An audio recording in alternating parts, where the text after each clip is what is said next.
Salve, salve, ouvintes e ouvintes do podcast do lado esquerdo do muro do Conexão Israel. Estamos de volta, mais um episódio 107. Eu, Marcos Gorenstein e João Miragaia. Fala, João.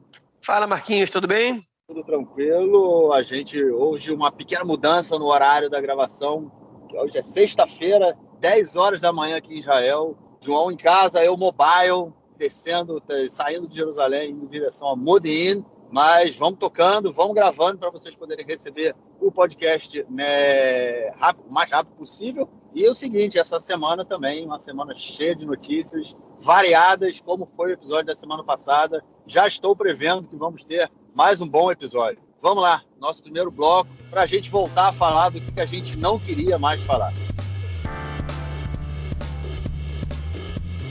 Bom, gente, para quem não entendeu, a piada ou como é que chama? Ridá, né? A incógnita é corona. É isso aí, vamos ter que falar do corona, até porque as notícias são positivas. Temos aí, finalmente, depois de estarmos aí na quarta onda, há uns 3 meses, né? A gente tem finalmente uma diminuição do número, acho que até mais de 3 meses, mas enfim, uma diminuição do número de contagiados, de doentes graves, de pessoas morrendo, enfim, tudo caindo, aumentando o número de pessoas tomando a terceira dose e jovens tomando a primeira dose também. O governo já começa a checar, a falar de novas medidas aí de abertura, como, por exemplo, a gente comentou na semana passada que havia escolas que não iam mais fazer isolamento de alunos, né? Em caso de algum aluno aparecesse positivo, eles iam mandar, as crianças continuariam indo para o colégio, mas fariam testes diários, né? O teste rápido, aqueles de 20 minutos, as crianças fariam esse teste rapidamente todos os dias e continuariam indo para o colégio, e o governo agora quer expandir isso aí para as creches, né? Para que as crianças também de creches continuem indo às aulas, mesmo que alguma criança saia positiva. Obviamente que essa criança não irá à aula, né, durante um período, mas enfim, as outras continuarão indo. E também se fala, inclusive, na volta do turismo aqui em Israel, pelo menos para 40 países, né? Acredito que o governo faça uma avaliação aí dos países em que o número de contágio é menor, número de vacinação maior. Então se fala nessa possibilidade. E também o diretor do Ministério da Saúde, Nachman Ash, falou que máscaras continuarão com a gente aí no próximo período, no próximo inverno. João, a gente está saindo aí da quarta onda, o Ministério da Saúde e diretores de hospitais já falam na quinta onda, e que aparentemente também vai ser uma onda que vai ser, vamos dizer assim, liderada e puxada, né, pela parcela da população israelense que não está tomando a vacina, que não quer se vacinar, que inclusive foi dito pelos setores, por médicos, falando que essas pessoas são as pessoas que estão mantendo a coronavírus em Israel. Mas pelo menos até agora as notícias são boas, né, cara? Finalmente está acontecendo a diminuição, né? O Shiur Adbaka, que é a média de contágios por pessoa, está em 0,75, né? Ou seja, cada pessoa contamina 0,75% de uma pessoa, ou seja, isso mostra para a gente ter uma diminuição. A gente já está na faixa dos 1.000 contágios por dia, né, 1.000 e pouco, menos de 400 doentes graves, e isso mostra que, enfim, as pessoas estão mais tranquilas para sair na rua, estão se contaminando menos, a vacinação está dando resultado, e a vida normal vai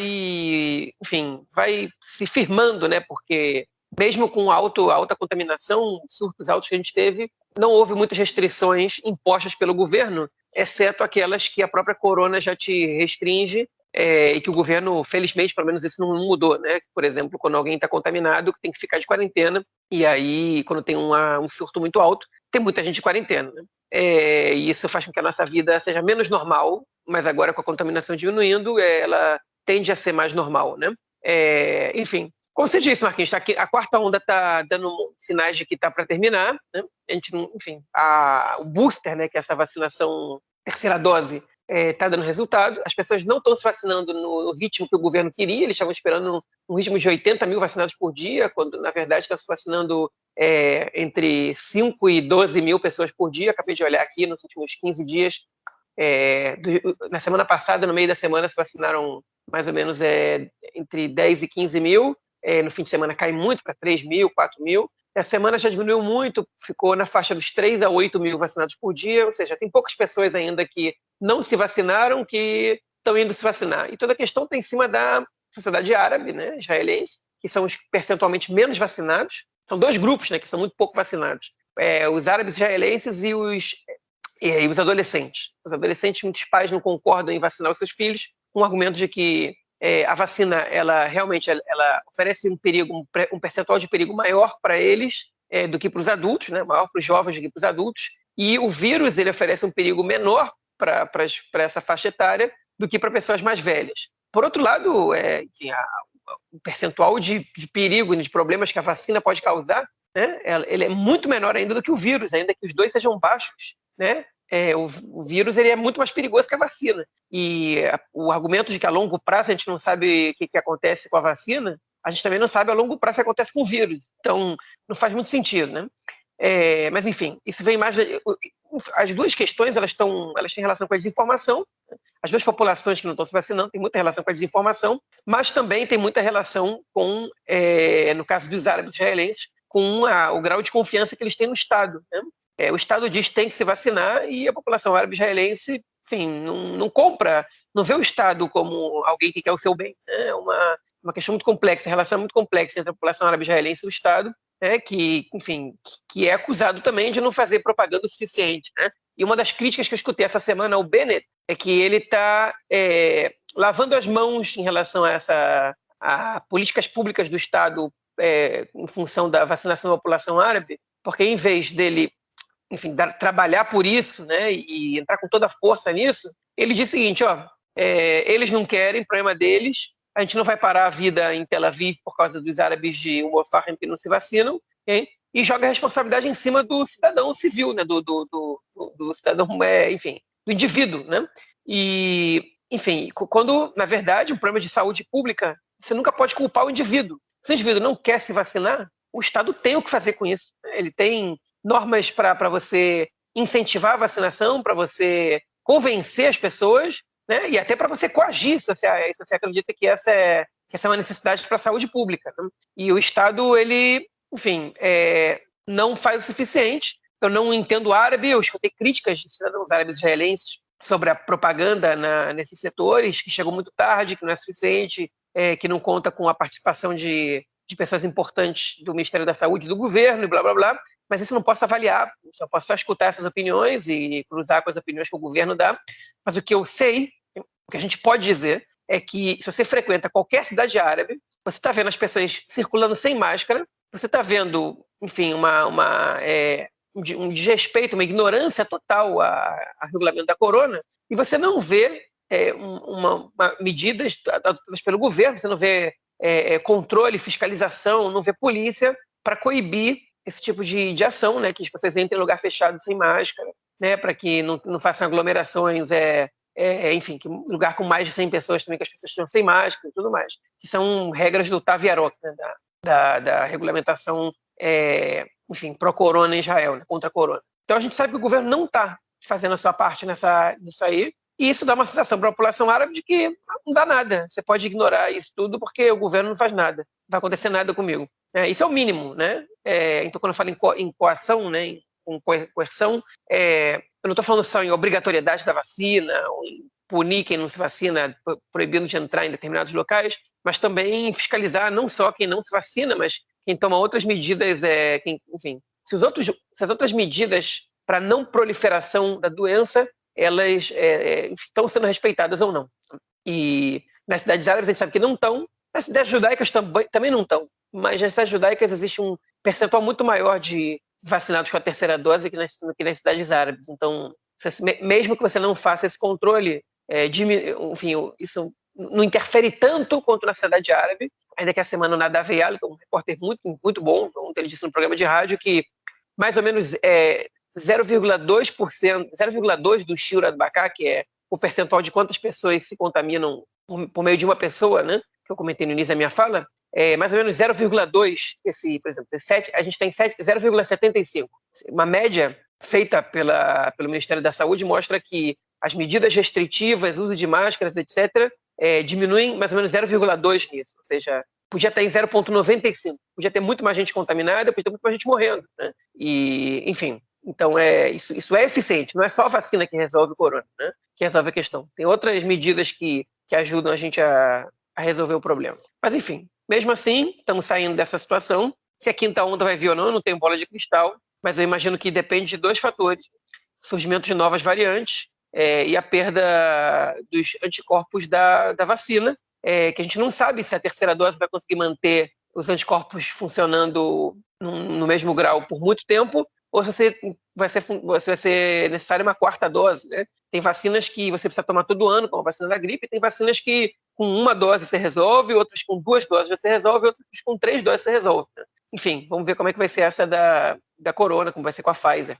Tomara que não precise dar mais, mas se tiver que dar, a gente toma. É isso. Vamos então para a nossa próxima notícia, onde a gente vai tratar de um ataque cibernético a um hospital aqui no centro-norte de Radeira. É o hospital chamado Hilel Yafé, sofreu um ataque cibernético e não simplesmente um ataque, foi um ataque daqueles que é pedido resgate, né? Foram sequestrados dados do hospital e agora o hacker pedindo também aí dinheiro para devolver os dados. Uma falha cibernética que pode colocar em risco aí informações de milhares, né, de pacientes podem ser expostas na rede e abertas para qualquer um. É meio no momento, João, em que a gente vive constantemente uma guerra cyber, né, principalmente com o Irã, né, mas eu acredito que isso vem ataques do mundo inteiro. A gente falou recentemente também de ataque vindo da China. Eu não tenho dúvida que a gente também sofre ataques russos. Enfim, americano sofre ataque, todo mundo ataca todo mundo.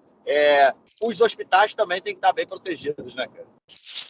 Pois tem muita coisa enfim, tem muita coisa que a gente ainda não sabe sobre esse caso do Hospital Hilel Yafé, né? A gente sabe que um funcionário recebeu um e-mail, um link, ele clicou nesse link e deu pane em todos os computadores do hospital.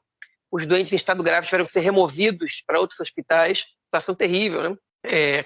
E o hospital está começando começou a buscar informações junto aos Kupot Holim, que são os planos de saúde público-privado de Israel, né? Enfim, sobre os pacientes, e os médicos tiveram que reescrever tudo. Passaram 2 dias, eles até agora os computadores não voltaram a funcionar, que agora eles não estão com informações completas sobre os pacientes. Um ataque a um hospital é muito cruel, né? Enfim, de cara foi levantada a possibilidade de um ataque cibernético terrorista, né? Mas não houve nenhum indício, enfim, que tenha vindo de algum outro país, que não teve nenhum indício. Enfim, o Hamas e os outros grupos palestinos, eles não têm uma força cibernética muito sofisticada, né? Então não é comum deles, é mais comum se for o Irã, se for talvez o Hezbollah ou algum outro país inimigo, mas enfim, os grupos palestinos não têm essa sofisticação toda. Mas houve um receio de que outros hospitais pudessem ser atingidos também. Então, todos os outros hospitais do país começaram a imprimir as informações sobre os doentes internados, né, nos hospitais, quanto papel que se gastou, né? E até que depois de algumas horas, depois de umas 12, 13 horas, a conclusão preliminar da polícia é que foi um crime que envolve questões financeiras. A princípio, se suspeitou, não sei com base em que tivesse relação com a greve dos residentes, sobre a qual a gente falou na semana passada, que ainda não foi resolvida, né, dos médicos residentes, ou seja, que eles tenham feito isso para pressionar o Ministério da Saúde. Enfim, essa é uma acusação bastante forte para ser feita, se você não tem nenhuma evidência, mas pelo jeito ela já foi descartada, né? Alguém que está querendo dinheiro mesmo, né, de uma maneira muito cruel, de você conseguir um roubo muito cruel, né? Você colocando a vida das pessoas que estão em situação delicada, né, em risco assim de bobeira, para você ganhar dinheiro. Enfim, tem outros roubos menos cruéis que esse, vamos dizer assim. Enfim, está aí o caso aberto. Levantou uma questão sobre a segurança dos hospitais. Segundo o diretor do Ministério da Saúde, os hospitais eles são protegidos. Eles têm proteção, igual qualquer instituição pública, tem proteção nos seus dados, mas que nenhuma proteção é 100%, né? Eu duvido muito que a proteção que os hospitais têm seja equivalente à proteção que as Forças Armadas de Israel têm, que os computadores das Forças Armadas têm. Eu acredito que depois desse caso eles vão avançar com a proteção, enfim, toda a informação digitalizada dos hospitais. e talvez de alguns outros órgãos. Espero que isso tenha aberto os olhos do governo em relação a isso. Porque, enfim, é problemático que tão facilmente assim um hacker consiga fazer um dano desses. Se um hacker agindo em busca de dinheiro consegue fazer um dano desses, imagine que o Irã não ia conseguir fazer com os hospitais israelenses. É isso, cruel mesmo, né? Atacar um hospital assim, meu irmão, é cruel. E essa acusação aí dos residentes, pô, é uma acusação, você falou, pesada, é bizarra, né, cara? Porque como você mesmo falou, um ataque desse cruel, coloca em risco aí a vida de pacientes. Eu li reportagem falando que os médicos tiveram que fazer várias, não, como é que chama isso? Situações em que máquinas fazem determinado tratamento, os médicos tiveram que voltar a fazer isso, como, por exemplo, respiração, né? Em vez da a máquina parou de respirar, o cara teve que voltar ali e ficar com aquela bomba apertando, enfim. Desse tipo, e você acusar residentes de medicina de fazerem um ataque desse, né? Levantar uma suspeita dessa já é uma coisa meio bizarra demais. Mas, enfim, vamos que vamos. Espero que isso seja resolvido rapidamente e que realmente alguma proteção seja dada aos hospitais. Bom, a terceira notícia e última notícia desse bloco, ela tem a ver com o julgamento do Benjamin Netanyahu. É isso aí, gente. Ele saiu, não é mais o primeiro-ministro, mas ainda está sendo julgado. Talvez a gente tenha esquecido desse caso, mas não, está aí. Ele foi julgado, está sendo julgado. E nessa semana foi a vez de mais uma testemunha falar. Aviram Elad, que foi diretor do site Walla, o site de notícias Walla, começou em 2014, começou em 2012, ele saiu em 2014, depois voltou em 2016, se eu não me engano, esses são os anos. Ele saiu porque disse que ele não tinha liberdade, não tinha autonomia para publicar tudo que ele queria, muitas vezes havia interferência vindo de cima e sempre era em sentido a matérias relacionadas ao então primeiro-ministro Benjamin Netanyahu. Não poderia publicar matérias que comprometessem um pouco a imagem de Bibi Netanyahu. E por isso ele se demitiu. Depois, quando ele voltou para o Walla, ele disse que tinha um acordo com a direção de que não haveria mais nenhum tipo de censura, o que aconteceu posteriormente, quando novas suspeitas caíram aí sobre o ex-primeiro-ministro. João, mais uma, né? A gente vai ouvindo as testemunhas e vai vendo como realmente o Netanyahu, a sua família e os que estavam em volta deles tentaram realmente interferir na imprensa, né? Na liberdade de imprensa, para, obviamente, ter aí uma influência política maior, né? Pois é, o Aviram Elad, né, ele era o editor do site Walla. Ele era menos importante do que o Ilan Yoshua, que foi quem deu os depoimentos que terminaram essa semana, inclusive. Né? Foram depoimentos muito longos, ele foi interrogado, enfim. E o que o Aviram Elad disse, né, basicamente, o que ele fez foi corroborar as informações dadas pelo Ilan Yoshua. Né? O Ilan Yoshua disse que foi pressionado por aqui, ali, aquele outro, para fazer isso e aquilo, e blá, blá, blá. Né? E o Aviram Elad, ele disse a mesma coisa, olha, outros políticos também foi pedido que a gente fizesse cobertura positiva sobre alguns outros políticos, mas a proporção com o Netanyahu era incomparável. O que a gente fazia de cobertura, de atender pedidos deles e dele e da família dele, e fazer cobertura positiva sobre ele e a família dele, era mais ou menos o que a gente fazia em uma semana para eles, é o que a gente fazia um ano inteiro para todos os outros somados. Né? Foi a comparação que ele usou. Né?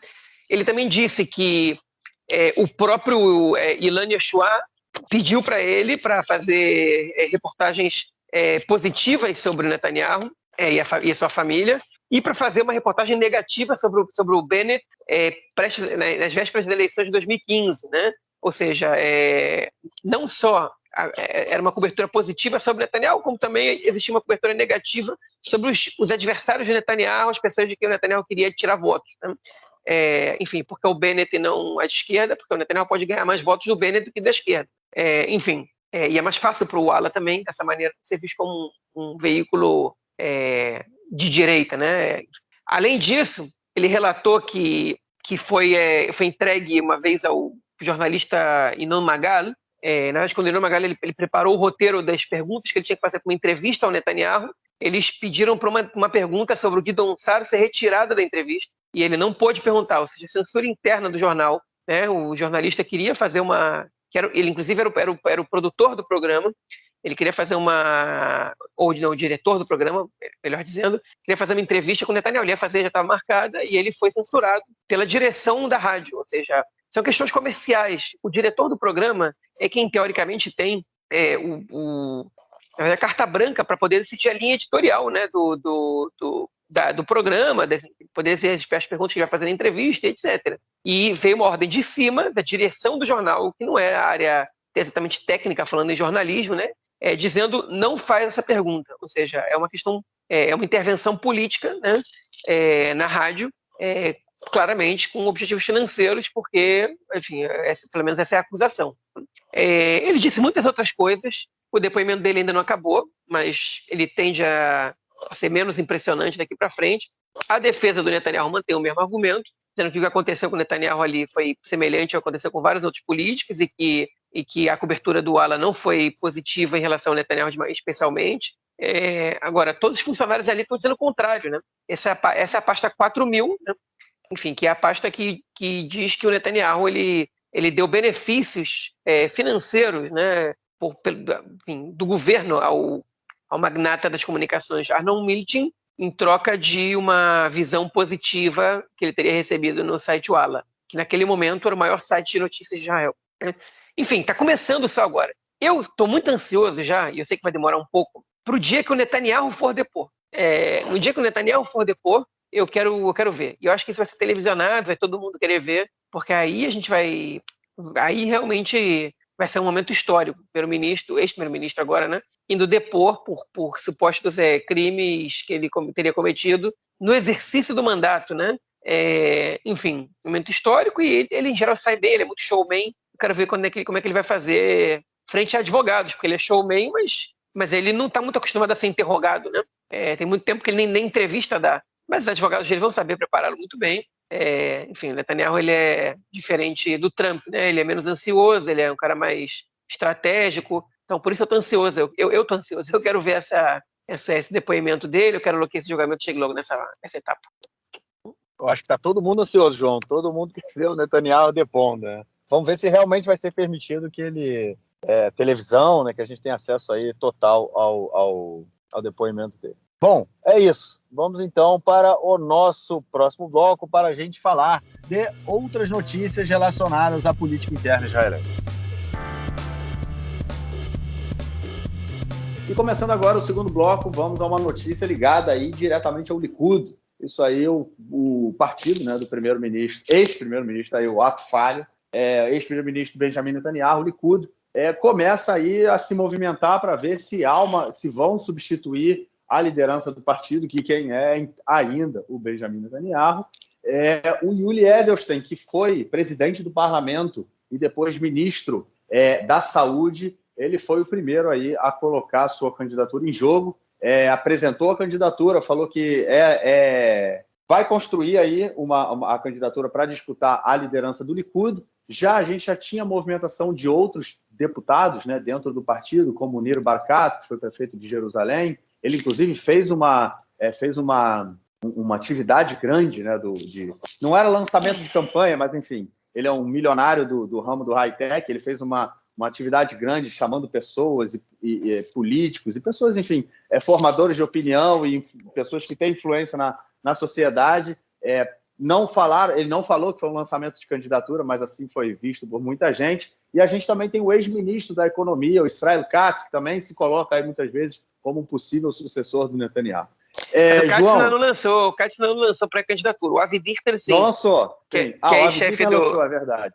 Do Shabak. Agora, o Yuli Edelstein, mesmo o Avi Dichter já tendo lançado, o Yuli Edelstein é o cara que teve assim, maior... ele tem mais força, né, dentro do Likud e fora do Likud, dentro de um público geral, né, maior do que o Avi Dichter.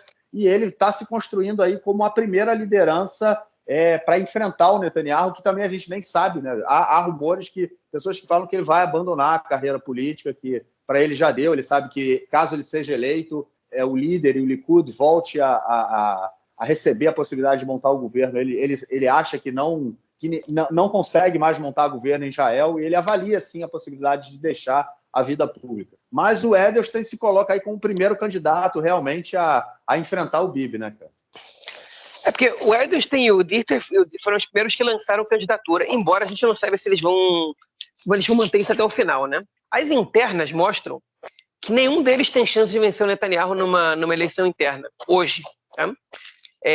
Mas se o Netanyahu não participa, aí eu vou discordar de você, porque foi o que eu vi no levantamento, o Barkat está com 60% dos votos e os outros todos, né, enfim, os outros todos, alguns que não lançaram candidatura, como o Gilad Erdan, tá, eles botaram todo mundo na pesquisa, mas o Barkat estava muito na frente dos outros. Ou seja, ele tem um perfil de liderança interna ali no Likud, que os outros, ainda que tenham moral interna no partido, como o Israel Katz, como o Gilad Erdan, como o Yuli Edelstein, eles não têm. Né? O Dirter é uma piada. Mas o Barkat também não lançou. Mas o Barkat também não lançou ainda. Ainda Tá não, ainda não. Não, mas não lançou. Ainda não. Eles estão esperando umas movimentações. Mas entre o Dirter e o Edelstein, né? São os dois candidatos que tem hoje. O Edelstein tem mais força que o Dirter. Essa é a minha. Certamente, certamente. O Edelstein é o número 3 ou número 4 da lista do Likud, né?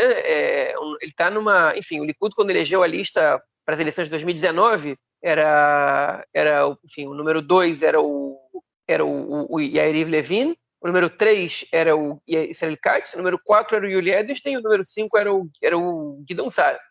Enfim, então é verdade. O Yuli Edelstein ele tem força interna no Likud, muito mais que o Barkat, que acho que é o número 14, o Dirter é o número 11, né? Pelo menos até agora, porque na hora de ver para liderança, para alguém que consegue levar uma eleição, aí o Barkat é muito mais forte do que os outros, né? Mas eles ainda perdem para o Netanyahu. E também, as pesquisas mostram, o Mari fez uma pesquisa direto, no dia seguinte que o Yuli Edelstein anunciou candidatura interna para liderar o Likud, e a pesquisa mostrou que o Likud, com o Netanyahu, teria 34 cadeiras e com o Yuli Edelstein teria 20. Teria menos que o Yesh Atid, inclusive, que teria 21. Então, a queda, né, é muito grande do Likud sem o Netanyahu, pelo menos com o Yuli Edelstein liderando o partido. Por outro lado, o Yuli Edelstein disse uma coisa que é verdade, que é, com o Netanyahu, a gente não está no governo, a gente fica na oposição. Sem o Netanyahu, por mais que eu tenha menos cadeiras, a gente volta para o governo. Né? E, enfim, e essa situação de menos cadeiras não é óbvia, né? Muita água pode rolar ainda. Mas eles estão esperando algumas movimentações. Eu vou levantar uma suspeita aqui. Né? Quais são as movimentações que eles estão esperando? Primeiro, outras pesquisas. Né? As pesquisas recentes têm mostrado que o Likud está se fortalecendo, ainda sob o comando do Netanyahu, mas o Likud ainda não tem condições de formar o governo, porque o bloco anti-Netanyahu ainda consegue fazer mais cadeiras que o bloco Netanyahu, segundo as pesquisas, todas elas, e a diferença não é tão pequena. Né? Então, eles esperam essa movimentação. Eles esperam movimentações internas, né? Do Likud. Enfim, o Duda Amsallem, que é um deputado do Likud, ele está querendo proibir pré-campanha envolvendo dinheiro privado, né, para uma clara intenção de prejudicar o Nir Barkat, que está investindo muito do próprio bolso para poder construir uma base interna no Likud. Tudo isso está sendo observado. Né? Mas existe sempre a suspeita, que eu vou levantar agora, de que o Netanyahu esteja forçando um número muito grande de candidaturas para fragmentar o voto anti-Netanyahu nas internas do Likud e que ele possa ganhar, que ele possa enfraquecer os candidatos assim, dessa maneira. Né? Então, se o Edelstein, o Dirter, o Israel Katz, o Barkat, e o Gilad Erdan, e o Dani Danone, todo mundo é candidato, o Netanyahu, ele que já é favorito, ele consegue fazer com que os outros percam o voto, que os outros se enfraqueçam e ele tem mais chance de se eleger. O Likud tem segundo turno, né? Então é uma informação que, de certa forma, contradiz essa suspeita que eu estou levantando. Mas ainda que ele tenha segundo turno, você faz voto útil, né? Você fala, não, olha só, eu queria o Edelstein, mas se vai para o segundo turno o Barkat, eu prefiro o Netanyahu. Então eu voto logo no Netanyahu para nem ter esse risco. Né? Isso também pode acontecer. Enfim, a gente sabe que tem muita gente no Likud de olho nesse cargo de número 1 do partido, no momento que o Netanyahu sair, porque o Netanyahu não construiu nenhuma liderança para substituí-lo, mas as pessoas são muito cuidadosas, porque ninguém quer se voltar contra o Netanyahu agora. É perigoso se voltar contra o Netanyahu dentro do Likud. O Yoav Kish, ele paga esse preço até hoje por ter apoiado a candidatura do Gideon Sa'ar, e hoje ele apoia o Netanyahu, diz que ninguém está no nível dele, e que ele tinha, justamente o argumento dele era esse, que o Netanyahu ele era um líder bom, ele era um cara que ia ter muitos votos, mas ele ia derrubar o Likud do poder. Ele acertou, ele falou isso em 2019, ele acertou várias vezes, né? Enfim, mas agora ele está apoiando o Netanyahu, ele está dizendo, pude trabalhar com ele mais perto agora e eu vejo que ele está em outro nível em relação aos outros. Enfim, é um puxa-saquismo, né? Apesar de eu achar o Yoav Kish um um dos parlamentares mais inteligentes do Likud, que melhor sabe se expressar e que melhor sabe dar entrevistas e que tem a atuação política mais inteligente ali dentro. Ele entendeu, até por ele ser inteligente, que abandonar o Netanyahu agora politicamente não é uma jogada esperta da parte dele, né? Ele não tem cacife nenhum para liderar o partido a curto prazo, mas ele entende que se ele algum dia quiser ter um cargo de destaque ali dentro, o momento agora é de apoiar o Netanyahu. Como faz a Miri Regev, como fazem outras pessoas ali que têm ambições no partido, mas que sabem que enquanto o Netanyahu estiver lá, o ideal é apoiá-lo, né? E a última coisa que eles estão esperando, a última movimentação, é que o Guidon Saar está encaminhando um projeto de lei que limita a 2 mandatos, o mandato de primeiro-ministro, ou seja, você só pode ser primeiro-ministro por 2 mandatos consecutivos, e que também proíbe pessoas que estão com acusações da justiça já de serem primeiros-ministros, né? Que, enfim, o Guidon Saar, como todo mundo já deve ter percebido, está indo mal nas pesquisas, está lá embaixo, ele não está apresentando nada, o partido dele não tem projeto, não constrói quase nada. Construiu essa semana, conseguiram aprovar a lei da maconha medicinal, né, a partir da Sharon Esquele, que é uma deputada do partido dele, mas, enfim, não tem grandes resultados, o partido Nova Esperança não vem trazendo nada muito positivo, não aparece na mídia, e para ele mostrar que veio, para dizer, bom, pelo menos isso eu fiz, e tentar ser viável politicamente nas próximas eleições, ele está trabalhando muito forte nesses 2 projetos de lei. Ele ainda não tem a concordância integral do governo, nem o Uram, nem o Yamina concordam com essa lei, né? E hoje eu escutei um podcast interessante, né, que eu escuto quase sempre, um podcast sobre política, mas que não é feito por profissionais, é feito por pessoas, não sei, são profissionais, mas são profissionais menos gabaritados, jornalistas menos gabaritados, ou cientistas políticos, mas que, enfim, que não deixam de ter opiniões muito interessantes, né? Agora eu me esqueci o nome do podcast, daqui a pouquinho eu vou lembrar, mas é em hebraico, enfim, para quem não entende hebraico nem adianta perder o tempo, que eles disseram que a esquerda devia estar contra essa iniciativa do Guidon Saar. O podcast chama Idkun Tikshoret, né, que é a atualização da imprensa. E aí a podcast é político, podcast político da atualização de imprensa. Enfim, eles disseram que quem devia estar preocupado com isso é a esquerda, porque se o Netanyahu não está, eles não estão no poder, porque aí a direita se organiza, a direita se organiza, monta um governo e chuta a esquerda para fora, né? Faz sentido o que eles falaram, embora eles também estejam apostando que a queda do Netanyahu também vai trazer um enfraquecimento ao Likud e à direita, e que dessa maneira os eleitores que votam no Netanyahu podem não votar em ninguém, ou podem buscar outro líder, não necessariamente de direita. Mas, enfim, se essas leis do Guidon Saar passarem, o Netanyahu está fora do jogo. E se ele estiver fora do jogo, aí a disputa interna do Likud vai comer solta e a gente vai ver o que vai acontecer, com chances também razoáveis de causar um dano das internas do partido e surgimento de outros partidos, etc. Né? Enfim, por último, a minha opinião sobre essa lei do Guidon Saar é que essa é uma lei antidemocrática, do ponto de vista da democracia liberal. Uma lei antidemocrática. A limitação de cadências, né, de mandatos do primeiro-ministro, ela não é razoável no sistema parlamentarista, porque quem elege o primeiro-ministro não é a população, quem elege o primeiro-ministro é a Knesset, né? Se hoje você bota uma lei dessa, amanhã vão dizer que o ministro alguém com 6, 7 cadeiras não pode ser primeiro-ministro, como no governo atual tem também. A Knesset tem o direito de escolher quem vai ser o primeiro-ministro, e a Knesset, enfim, pode escolher qualquer um dos 120 deputados para ser primeiro-ministro. Então, eu acho que essa lei ela é problemática nesse sentido. E a lei mais problemática ainda é a lei da acusação. Né? O Netanyahu não foi condenado a nada. É óbvio que existe um conflito de interesses quando você tem um primeiro-ministro que está tendo que se defender de acusações na justiça. Isso é um problema. Né? Enfim, ele tá mais preocupado com a sua sobrevivência política ou com enfim, sua liberdade como cidadão, ou com o Estado? Né? Essa é uma pergunta que a gente sempre vai fazer. Por outro lado, ele não foi condenado. Né? E quem encaminha isso, a polícia, ela vem com as acusações, mas o procurador da Knesset, o procurador-geral da Knesset, tem que aceitar a denúncia. Né? E uma pessoa só, ela vai poder decidir quem vai ser o primeiro-ministro do país, né? Enfim, vai caber vale a pena dar tanto poder assim a uma pessoa? Enfim, ele já encaminha uma pessoa a ser réu na justiça. Ele também vai poder encaminhar essa pessoa, vetar essa pessoa de ser primeiro-ministro. Né? Isso abre espaço para um uso político do cargo, que eu acho que não está correto. Além do que, também acho que as pessoas que não são condenadas, né, elas têm o direito de exercer cargos políticos, de votarem e ser votados. Isso não faz nenhum sentido que o Netanyahu... essa é uma lei totalmente pessoal, digamos, com clareza.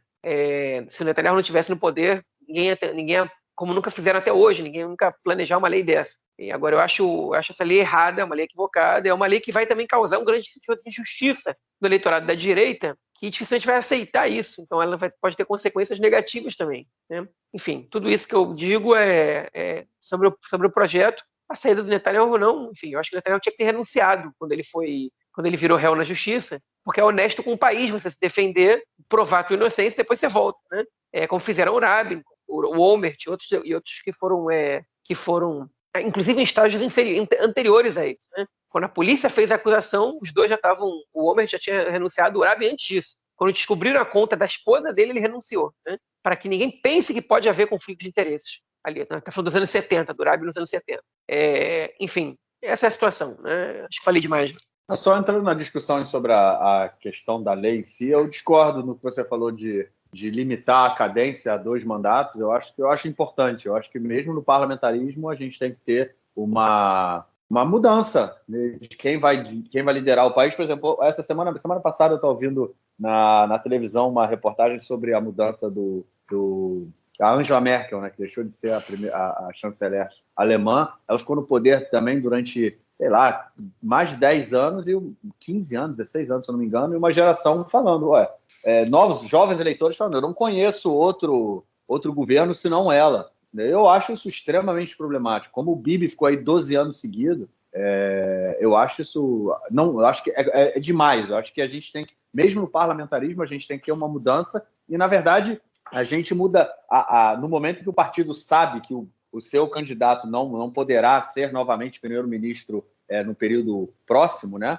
Por conta dessa lei, por conta desse, caso ele tenha atingido essa meta, esse limite, a gente o partido vai se organizar e vai discutir um novo líder, vai falar, bom, ele agora não pode, a gente vai para outro. Eu acho que é válido. Eu acho que a troca aí é importante realmente em qualquer... Como a gente vê também nas prefeituras aqui em Israel, que não tem esse limite. Pô, tem prefeito aí há 20 anos. O prefeito aqui da cidade onde eu moro, eu acho que ele é o único prefeito a cidade foi construída há quase uns 30 anos. Se eu não me engano, ele é o único prefeito da cidade que teve a cidade. É muito louco, é muito bizarro isso. E é óbvio que isso aí ele cria toda uma rede de poder em volta dele, uma rede de puxa-sacos que faz com que ele mantenha o seu poder. E como não é uma cidade, a gente tem essa questão aqui também, uma cidade de 50 mil, não, parece que agora tem bem mais até, mas enfim, uma cidade de 80 mil habitantes é ainda uma cidade pequena, se a gente for parar para pensar. A política, ela também pode ser feita de uma forma muito pessoal, né, muito mais próxima, assim. Então, no momento em que um cara que está no poder há tanto tempo, ele cria essa rede, né, ele se mantém, ele vai continuar se mantendo no poder. E assim, ele, na minha opinião, não. A gente inclusive comentou disso num podcast. Daqui a alguns anos ele vai ser candidato a líder do Likud, na minha opinião. Ele é próximo ao Likud.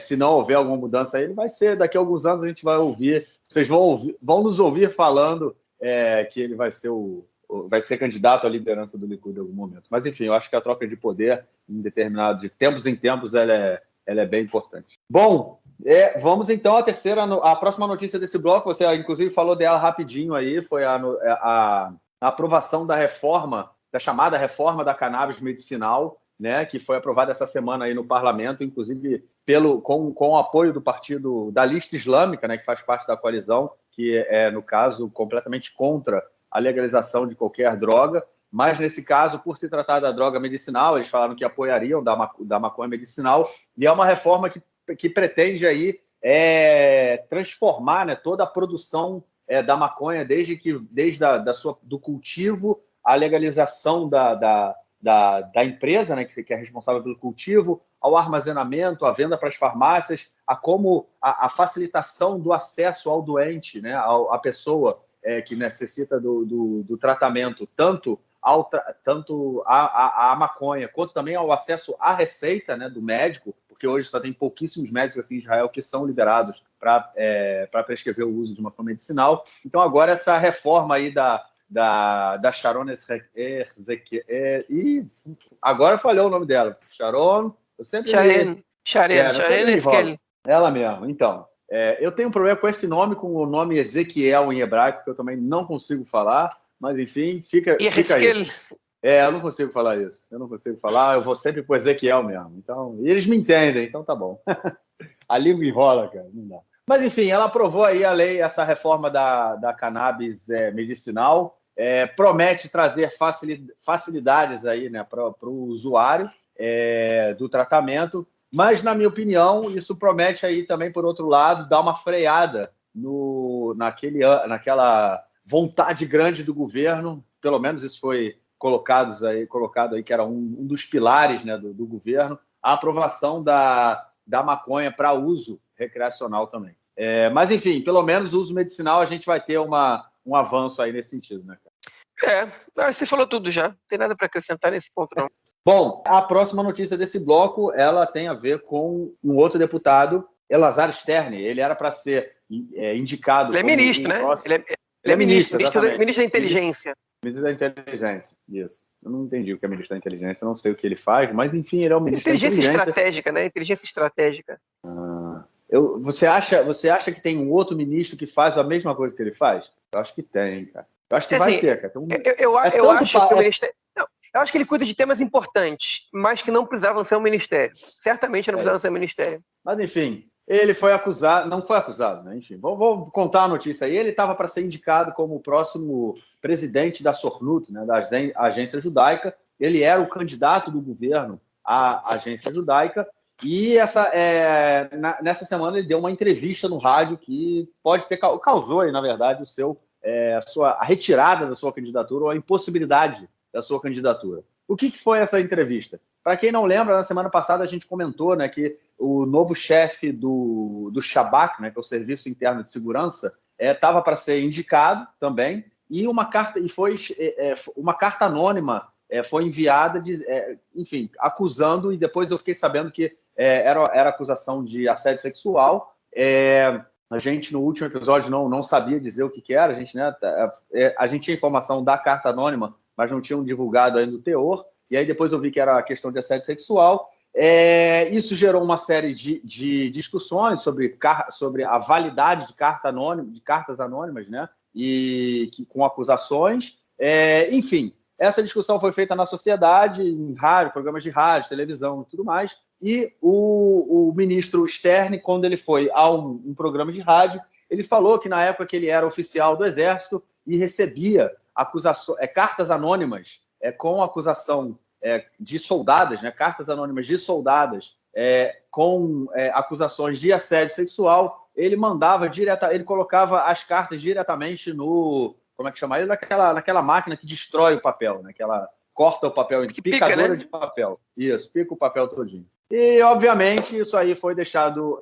causou um problema muito grande, né? Obviamente, porque ele deveria ter tratado desse caso, mesmo sendo cartas anônimas, e não tratou. E o cara do Shabak, apesar dessa carta anônima aí ter sido enviada, nada foi feito com ela, e ele também foi nomeado o novo diretor aí do Serviço de Inteligência. Ô, João, não dá mais, né, cara? A gente está no século XXI, não dá mais para esses caras ficarem falando que assédio sexual joga no picador de papel ou não leva em conta. Não dá, né, cara? O caso do... Enfim, para quem não entende isso, né, a Agência Judaica, né, Ruta Yehudit, é uma organização que ela é anterior ao Estado de Israel. E ela era... O Ben-Gurion, antes de ser primeiro-ministro, ele era o presidente da Agência Judaica, né? Ele automaticamente passou a ser primeiro-ministro interino antes das primeiras eleições, porque quando Israel foi declarado, ele estava em guerra, mas o presidente da Agência Judaica declarou o Estado de Israel, né? Era o corpo executor da Organização Sionista Mundial, que era o corpo político, onde tinha as eleições, e a Agência Judaica era o corpo executor. Depois da criação do Estado de Israel, a Agência Judaica passou a ter uma função relacionada a contato com as diásporas judaicas no mundo e recepção de Olim Hadashim, que são a imigração judaica para Israel. Enfim, até hoje existe, né, como a gente pode ver, é um cargo que tem algum prestígio. Aliás, Elazar Stern é um ministro do governo que estava disposto a abandonar seu ministério para ser presidente da Agência Judaica. Para ter uma noção, os dois últimos presidentes da Agência Judaica foram o Natan Sharansky, que é uma celebridade aqui em Israel, né, um refusnik, um judeu sionista russo que durante a União Soviética foi preso por defender ideais sionistas e foi um dos símbolos da luta pelo direito dos judeus russos virem morar em Israel, etc. E o Buzzi Herzog, que hoje é o presidente da nação, né? Então são pessoas importantes. O Avram Burg, que também foi presidente da Agência Judaica, depois de ser presidente da Knesset, enfim, é um cargo com algum prestígio, né? E outras pessoas queriam esse cargo, outras celebridades da política israelense queriam esse cargo, e os políticos eles decidem nas internas ali quem vai assumir o cargo, e Eleazar Stern, que é um general da reserva do Exército, né, foi indicado para assumir esse cargo. E ele, enfim, e aí ele não pegou o cargo porque começou a ver essas acusações. O curioso, né, que a Merav Michaeli, do Partido Trabalhista, ela ficou em silêncio, peraí, a gente tem que ver o que está acontecendo e tal, antes de qualquer coisa, enquanto o Omer Bar-Lev, do próprio partido dela, disse, não, já está. Ele não pode ser presidente da agência judaica com acusações de assédio sexual, né? E agora o que acontece? Ele volta a ser ministro, né? Ministro ele pode ser, né? Presidente da agência judaica ele não pode, mas ministro pode. Enfim, não tem que ser um exemplo para a sociedade, né? Se essas acusações fazem que ele não possa ter um cargo executivo numa organização importante como a agência judaica, ele pode ser ministro do Estado, enfim, ele pode ser parlamentar do Estado com essas acusações. Agora fica essas perguntas, né? Porque, enfim, ele mesmo renunciou, né? Ele renunciou para que a situação não explodisse mais, né? Para que não tomasse todas as páginas dos jornais e tal. Mas a pergunta agora é, então, o que ele vai poder, né? E óbvio que o governo tinha um esquema já. O Eli Avidar, que é um deputado do Israel Beitenu, do Israel Nossa Casa, partido do Lieberman, que ficou muito irritado que não recebeu o ministério e deram para ele um ministério sem pasta, ao Eli Avidar tinha sido prometido o Ministério da Inteligência quando o Eleazar Stern saísse de lá, né? E agora, se o Eleazar Stern não sair, o Eli Avidar vai ficar irritado. Cadê o que me foi prometido? E tem muita chance dele renunciar ao ministério para poder voltar para a Knesset para ameaçar o governo. Agora me dá o Ministério de Direito, senão eu voto contra o orçamento. E se eu votar contra o orçamento, o governo cai. Enfim, essa bagunça aí ela vai ser muito maior do que só o caso do Eleazar Stern isoladamente falando. Tem mais água para rolar. Inclusive sobre quem vai ser o próximo presidente da agência judaica, né? Tinham vários nomes querendo. Um deles era o Dani Danon, do Likud. Enfim, que é diretor-geral do... Diretor-geral não, enfim, sei lá, presidente, ou chefe, não sei como é que é, chairman do Betar, no movimento juvenil Betar Mundial, né, que é um histórico ligado à direita sionista. Tentou ser líder do Likud, perdeu as internas para o Netanyahu, tem mais de 10 anos essa história, uns 15 anos, ou talvez um pouco menos, agora não lembro exatamente quando foi. Enfim, tinha mais gente de olho nesse cargo. Quem vai ser agora é a pergunta. Nas próximas semanas a gente vai anunciar aí. É isso. Vamos então para o nosso próximo bloco para a gente falar de questões relacionadas ao conflito palestino-israelense. Bom, a gente vem comentando aí nas últimas semanas que a coisa vem esquentando, né? Principalmente na Cisjordânia. Volta e meia tem uma coisa ali aqui com Gaza, mas Cisjordânia as coisas vêm... Enfim, o terreno vem esquentando e essa semana o governo apresentou aí projetos de construção de novos assentamentos em várias regiões de Jerusalém Oriental. Para quem não sabe, Jerusalém Oriental foi conquistada em 1967, na Guerra dos 6 Dias, em junho de 67. Foi imediatamente anexada, 3 semanas depois da conquista, ela foi anexada ao território israelense. Em 82 tem a lei, se eu não me engano é 1982, tem a lei de Jerusalém, que ela coloca Jerusalém unificada, né, no caso Jerusalém Ocidental e a Jerusalém que foi ocupada em 67 como a capital indivisível de Israel, e desde que foi anexada ao país em 67, os sucessivos governos israelenses têm uma questão muito séria, que é mudar, né, a balança demográfica de Jerusalém como um todo. Eles fizeram isso de várias formas, né? Uma das formas foi criar, né, uma nova municipalidade onde espaços de terra vazios foram anexados à cidade e vilarejos árabes, vilarejos palestinos foram colocados de fora, né, da municipalidade, e foram construídos assentamentos, né, que viraram bairros depois, como o bairro de Pisgat Ze'ev, que é no norte de Jerusalém, né, indo em direção a Ramala, e indo para o sul também a gente tem o assentamento de Ar Romá, tem o assentamento de Giló, o assentamento não, já é um bairro, né, parte da cidade, né, Giló. Ar Romá a gente ainda vê como um assentamento porque ele é meio isolado, então você de longe você consegue ver que é como se fosse um corpinho à parte ali da cidade, mas enfim, é dentro da municipalidade israelense, obviamente, como Giló e tudo mais. E agora, outros espaços vazios, para quem conhece Jerusalém, um deles é a parte que fica ali debaixo da Universidade Hebraica de Jerusalém, que indo em direção ao Mar Morto.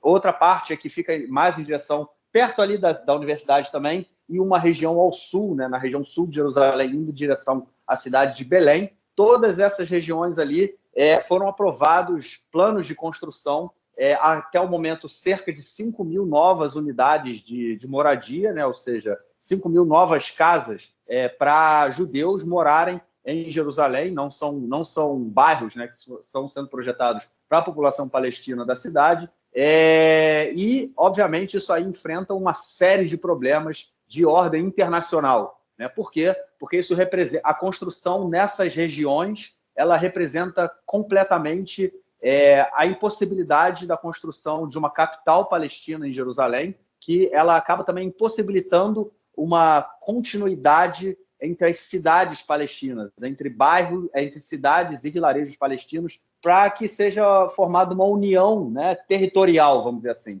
Ou seja, a cidade de Ramala, que fica a cerca de, vamos dizer, 15 quilômetros no máximo da cidade de Belém, elas não podem ser unificadas por uma linha reta, caso esses novos assentamentos sejam construídos. O cara para ir de Ramala até Belém, ele vai ter que dar uma volta enorme, né, passar ali, enfim, em vez de andar 15 quilômetros, ele vai ter que andar 30, 35 quilômetros para poder chegar à cidade, tem que dar uma volta, e além de ter todos os problemas da construção, né, da questão demográfica, de serem bairros direcionados à população judaica e não à população palestina, que hoje constitui cerca de 38% da população total de Jerusalém. João, até agora o governo Biden está calado, cara, não falou muito não, mas caso esses projetos aí saiam realmente do papel, né, porque volta e meia eles surgem, né, mas caso eles saiam realmente do papel, a gente não vê só uma indisposição do governo, né,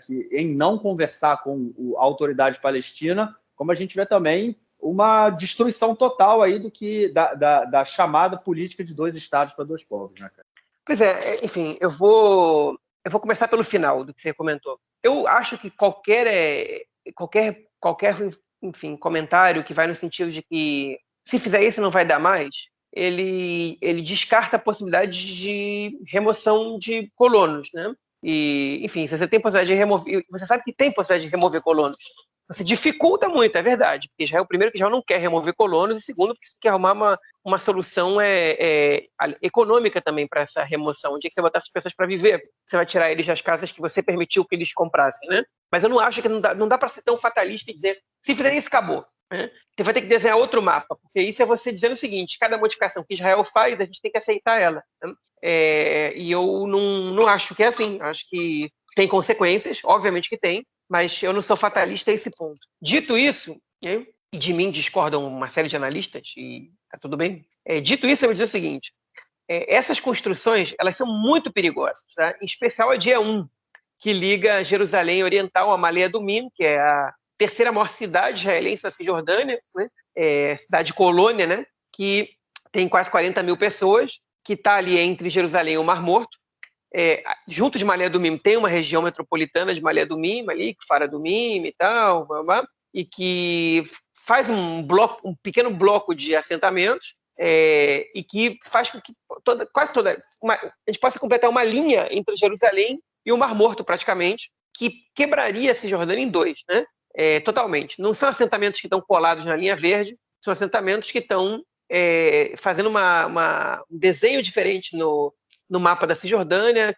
Quem tiver Twitter, vai lá. No meu Twitter, eu escrevi um resuminho sobre o que aconteceu ontem e botei alguns mapinhas lá, quem quiser dar uma olhada para ver onde é que é essa região dia 1, que é uma região que já era polêmica há mais de 10 anos, quando o Netanyahu queria construir lá esse bairro e o Obama vetou, né? Botou muita pressão no Netanyahu, não só para construir a 1, mas para construir também, para expandir os assentamentos, né? Durante muito tempo a construção foi congelada, depois ela foi, enfim, ela cresceu em ritmo natural, né?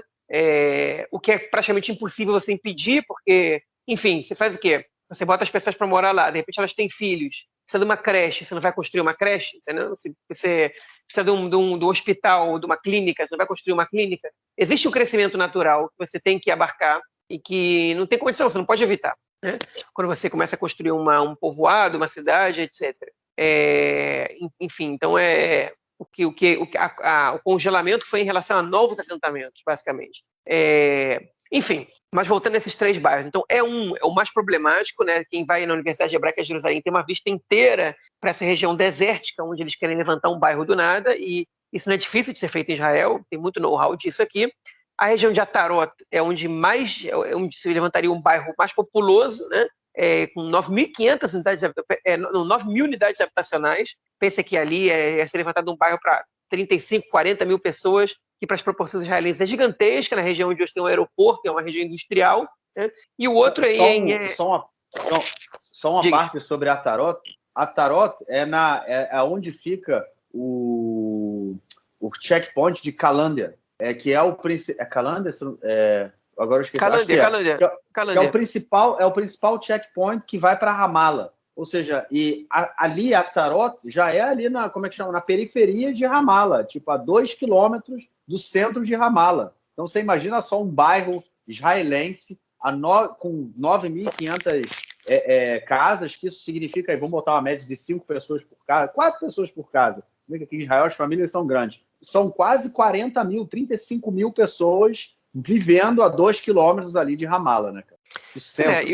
Exatamente. E a terceira questão é que Vatamatos, que ele era bem menos, seriam 470 unidades habitacionais, mas também numa região problemática, né? Enfim. E aí, o que eu vou chamar a atenção é que Israel não constrói um bairro novo em Jerusalém Oriental há mais de 10 anos, há quase 15 anos, na verdade. Então, é uma mudança de política. E o Netanyahu licitou essas regiões lá no minuto 90 do governo dele, né? O Trump, provavelmente ele fez algum acordo com o Trump para não avançar nisso, em troca da embaixada dos Estados Unidos ir para lá. E quando ele viu que ele estava indo embora, que ia entrar outra pessoa provavelmente, ou não, mas que ele já ia ter que lidar com esse problema mesmo com o Biden, ele foi lá e, para agradar a base, lançou essa licitação. Já venceram a licitação e o terreno já está sendo preparado para ser construído ali. E agora a gente está à mercê do governo dos Estados Unidos e dos elementos da esquerda e árabes atuais do governo, né? Que vetem isso, que digam, olha só, isso aí pra gente é ponto fora da curva. Se vocês entrarem nessa, a gente está fora. Essa ameaça, ela pode funcionar, esse governo, e, enfim, resta ver se esses grupos eles estão dispostos a isso. E o governo Biden, pelo menos publicamente, eles não se manifestaram, mas talvez tenham se manifestado silenciosamente, por isso também está em silêncio a construção ali. Né? O Bennett não está querendo fazer escândalo, mesmo que ele saiba que isso possa agradar a sua base, né? Dizer o que estou fazendo que o Netanyahu não fez. Ele está em silêncio porque essa questão ela provavelmente está muito delicada. O Lapid está agora nos Estados Unidos, né? E ele deve estar ouvindo sobre isso. Se o Haaretz divulgou, é porque, com certeza, a Secretaria de Estado dos Estados Unidos já tem essa informação. Né? Agora, é uma notícia que é preocupante. Ela é bem preocupante, porque ela pode gerar conflitos, ela pode gerar tensões que já estão acontecendo em Jerusalém. O Portão de Damasco está vivendo tensões diárias. A Cisjordânia está em tensão frequente também. E, enfim, a construção de novos bairros em Jerusalém Oriental, com essas características, podem provocar tensões ainda maiores. Bom, a gente tem que realmente ver onde isso tudo vai acabar, né? Agora, o que é mais interessante mesmo disso tudo é a mudança do mindset do governo, né? De deixar essa questão de... como o Netanyahu fez, né? De gerenciar o conflito, tentar construir, mas quando tinha pressão internacional, eles esvaziavam isso, a construção, né? Não avançaram muito. Por outro lado, agora a gente vê o governo aí colocando isso mais à frente, né? Dando uma força, apesar de ter setores da esquerda, né? Como é que agora... o Meretz, o Avodá, vão se colocar aí em frente a toda essa situação que realmente, eu particularmente nem acredito nessa solução de 2 estados, eu acho que ela não é justa e ela não tem como avançar. Eu acho que a nossa realidade aqui, ela hoje, principalmente hoje em dia, não só a realidade na divisão territorial, mas é a realidade política, tanto israelense quanto palestina, ela não indica para a construção de 2 estados. Eu não acho também a forma mais correta de se resolver o conflito, mas, de qualquer forma, né, a construção israelense ali ela é complicadíssima porque não há possibilidade de construção palestina ali também. Né? É uma decisão unilateral, uma decisão que não envolve negociação, até porque para a realidade israelense aquilo ali é território anexado, é território de Israel, indiscutível, ponto. Então, assim, a lei israelense vale completamente nesses territórios, então faz o que quiser. Agora, coisas interessantes também, por exemplo, não é a única região de Jerusalém Oriental em que a construção acontece, e acontece o tempo todo.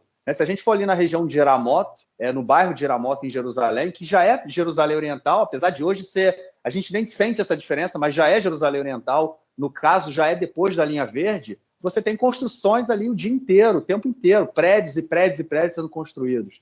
Tem uma outra região de Givat Ze'ev, que é um assentamento, inclusive, que também foi aprovado novas casas, tem assentamentos ali naquela região que você, pela estrada, você vê prédios subindo, novas casas sendo construídas, ou seja, há várias regiões dentro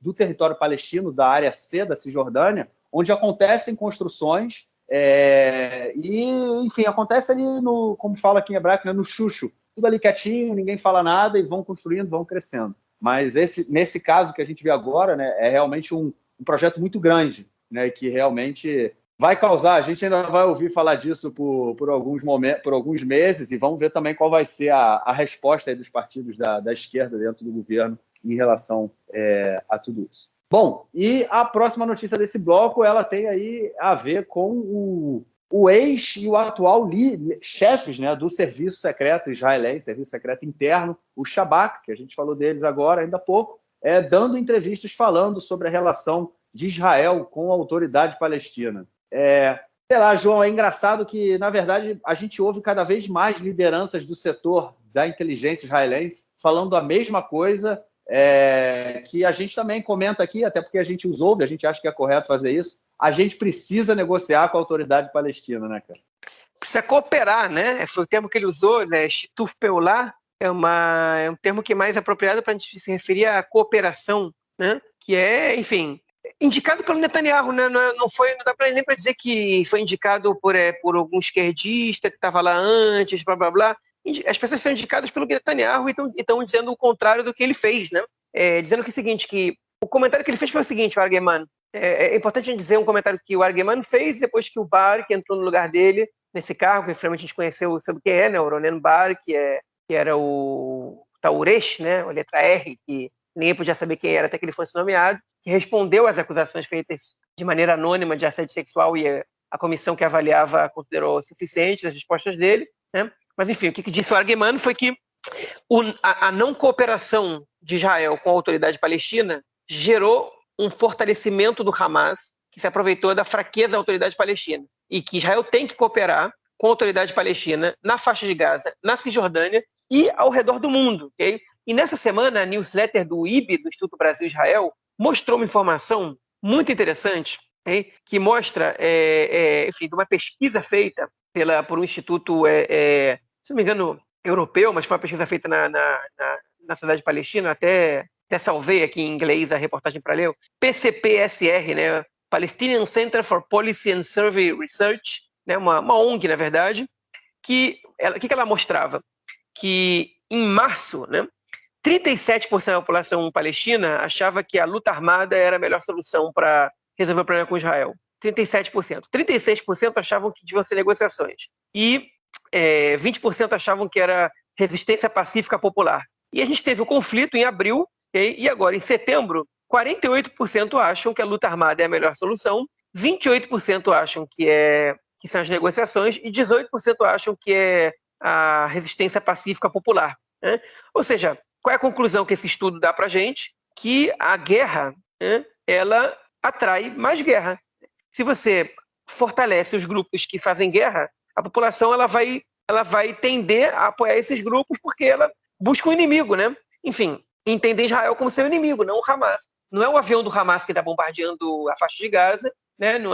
Não são as forças, não é o exército do Hamas quem está proibindo manifestações na Cisjordânia, né? E a tendência natural é essa. Então, o que ele está falando é muito óbvio. Você não precisa ser do serviço secreto, chefe do serviço secreto para entender isso. Né? Mas quando isso vem de alguém desse peso, isso mostra para a gente como as políticas públicas de segurança estratégicas, né, de relações exteriores e de negociações com os palestinos, elas estão equivocadas nos últimos anos, totalmente equivocadas. Né? E o novo diretor-geral não comentou sobre isso, obviamente, quer se queimar com o primeiro-ministro Bennett, que não quer nem escutar falar em enfim, cooperação com a autoridade palestina, né?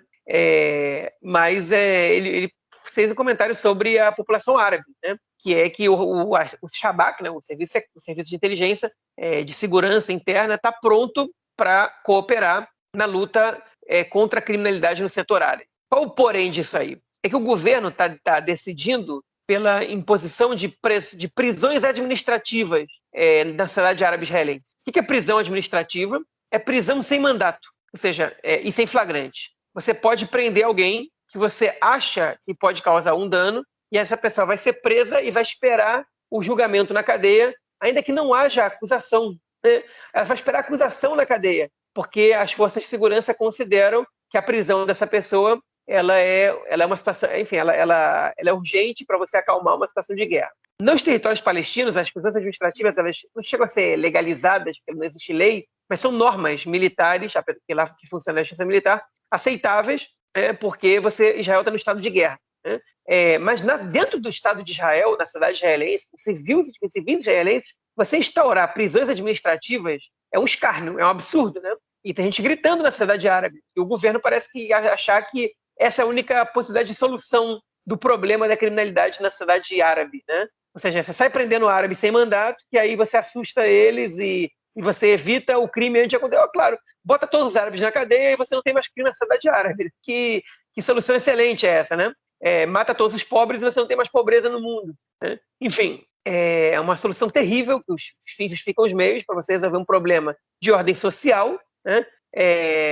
Que o Shabak agora parece que vai ser quem vai ditar as normas lá. Né? E aí apareceu o Mohamed Barakeh, que é o ex-líder do partido Hadash, que hoje tem um cargo importante em uma ONG, cujo nome eu não lembro, até porque o nome é em árabe, na cidade árabe, que ele disse que o problema, você pode prender, a polícia não precisa de prisão administrativa nenhuma, ela sabe bem quem são os criminosos, o crime organizado, e podem prendê-los sem problema, como fez na sociedade judaica. O problema principal ali, e essa foi a acusação que ele fez, segundo a própria polícia, é que a grande maioria desses chefões do crime organizado na sociedade árabe são colaboradores, mastapim, a sigla em hebraico, do Shabak, né, do serviço secreto. Ou seja, eles são os dedos duros, né, são os caguetes, o X9 para o Shabak sobre atividades terroristas ali dentro. Né? Ou seja, todas as cédulas terroristas começam a desenvolver ali, os chefões do crime organizado vão lá, deduram eles para o Shabak,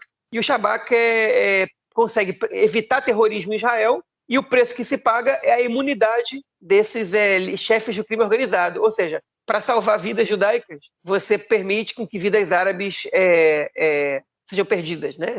Que sejam mortas. A gente está chegando a quase o 100º homicídio na sociedade árabe. Eu não estou dizendo que a vida árabe vale mais, nem que vale menos que a vida judaica. Eu estou dizendo que esse método ele não está funcionando, né? Porque está morrendo gente igual. E claramente o que a gente está vendo aí é que tem uma preferência pelas vidas que você tem que salvar, embora não de maneira declarada, na prática é o que está acontecendo se esse argumento do Mohamed Barakeh se comprova real mesmo, né? Enfim, e parece que tem evidências que ele está falando. Então não é nenhuma bobagem, não é nada, nenhuma acusação infundada. Bom, é isso. Vamos então para o nosso próximo bloco para ouvir o comentário do camarada Nelson Boas. Manda aí, Nelson. Meu caro Gorenstein, amigos do Conexão Israel, do lado esquerdo do muro, mandar um abraço para o João, que está aproveitando essa queda de temperatura para planejar passeios de inverno com a família. Isso aí, quem tiver alguma dica de passeios dentro de Israel, pode mandar o e-mail para contato@conexãoisrael.org. Rugby masculino, o time Tel Aviv Heat vai participar, está começando a participar do Campeonato Europeu Supercopa Europeia de Rugby. O torneio vai iniciar em Tbilisi, na Geórgia. A equipe israelense Tel Aviv Heat, que treina ali no Parque Yarkon, em Tel Aviv, no maior parque da cidade, vai participar. Os jogos começam neste final de semana e seguem adiante. Israel realmente representado pelo Tel Aviv Heat. Uma notícia realmente muito importante. Israel, que tem o rugby muito forte, tem o beisebol também, tem o futebol americano, esportes em desenvolvimento aqui em Israel.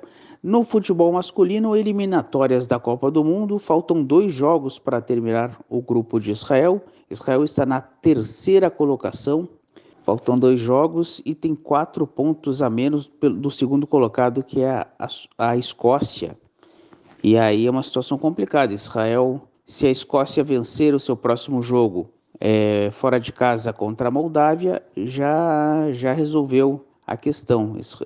A Escócia jogando contra a Moldávia já resolve a situação e Israel fica de fora na 3ª colocação. Israel vai jogar em novembro contra a Áustria fora de casa e depois fecha em casa contra a Ilhas Faro. Se a Escócia tropeça na Moldávia, coisa que é muito difícil, aí Israel tem uma esperança boa, porque Israel fecharia em casa com a Ilhas Faro e a Escócia enfrenta a Dinamarca, que tem 100% de aproveitamento. A Israel, de repente, pode tentar uma segunda colocação dessa forma e aí ir para a repescagem. A primeira vaga que vai direto para a Copa já é da Dinamarca. Lembrando que a gente teve 2 jogos nos últimos dias. Israel perdeu para a Escócia fora de casa 3-2 de virada, tomou um gol no final, infelizmente. E depois ganhou em casa 2-1 da Moldávia, enquanto a Escócia venceu por 1-0 a Ilhas Faro fora de casa. Se a Escócia tivesse empatado, Israel seguia bem pertinho, ou se Israel não tivesse perdido lá na Escócia, a situação seria diferente. É isso aí, um grande abraço. Valeu, mestre, brigadão e te esperamos na semana que vem. João, algo mais a declarar ou a gente fica por aqui, cara? Não, só 2 coisinhas para declarar. Primeiro, o Nelsinho segue aí otimista em relação à classificação de Israel para a Copa do Mundo. Acho que só o Nelson tá otimista. Mas, enfim. Não, assim, queria fazer um comentário essa semana. Acabei de ler o livro do nosso companheiro aqui de Conexão Israel, Gabriel Paciorni. O nome do livro é um romance, né? Não é um livro de autoajuda, mas o nome do livro é O Melhor Livro de Autoajuda do Mundo. Enfim, é um livro bastante bem-humorado, engraçado, não é longo. Primeiro livro que ele escreveu, né? Então dei aqui um cavodo, como se diz em hebraico, né? Prestigiei, comprei o livro na Amazon, estava em promoção, eu perdi a promoção, comprei mesmo assim. Livro legal, bacana, engraçado, divertido, com algumas reflexões interessantes também, né? Dentro do romance, dentro de você, né? São reflexões extras, né? Externas ao romance. Enfim, recomendo a leitura, sei que a gente tem recomendado nas últimas semanas literatura e cultura relacionadas a Israel, né? Enfim, esse livro está em português para todo mundo, o Gabriel Paciorni que divulgou aí, a gente redivulgou, retweetou, publicou no Facebook, no Instagram, mas estamos divulgando aqui no nosso podcast também para dar uma moral. Enfim, até porque eu li e recomendo, então não é só o não li, mas recomendo porque é do nosso companheiro aí, não. Eu li e recomendo. Então, comprem o livro aí, leiam, que vale a pena. É isso. Um abraço aí também pro Gabriel Paciorni. Valeu, João. Então a gente grava aí na semana que vem. Vamos ver se vai ser quinta ou se vai ser sexta, qual vai ser. E vamos lançar esse episódio. Grande abraço, cara. Abraço, até mais. Valeu, tchau, tchau.